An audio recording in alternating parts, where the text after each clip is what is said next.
Hi, Ken Perrott here. We're on location at a special place today, Kinloch Farm in Essex County. It's a great deer hunting destination. It's a place that's hosted youth deer hunts for many decades, and many kids took their first deer here. We're really happy the owner Bruce Lee invited us to be here. Now we're going to be making a great dish today. It's a chicken fried venison, and it's amazingly simple to make, but really hearty, great comfort food. And what are we going to be making with it, Colton? We're going to be throwing some garlic, some mashed potatoes, and some sweet peas on top with the cream gravy sauce. Yeah, the cream gravy sauce is going to be also very simple. It's coming out of a packet. It's a cream gravy with a sausage gravy, and we're going to blend them together and serve that over the mashed potatoes with garlic and then butter, add that later.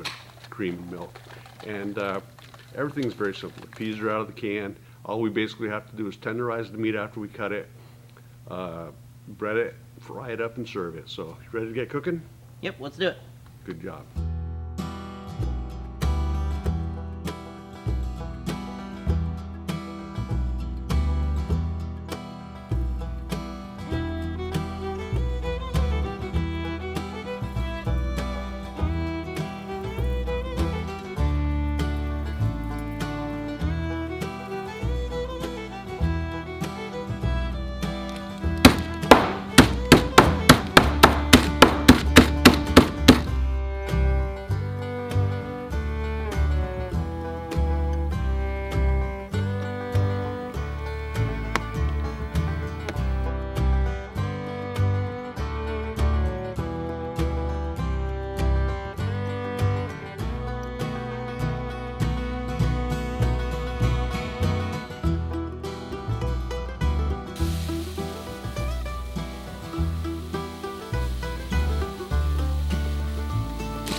So what's the verdict, guys?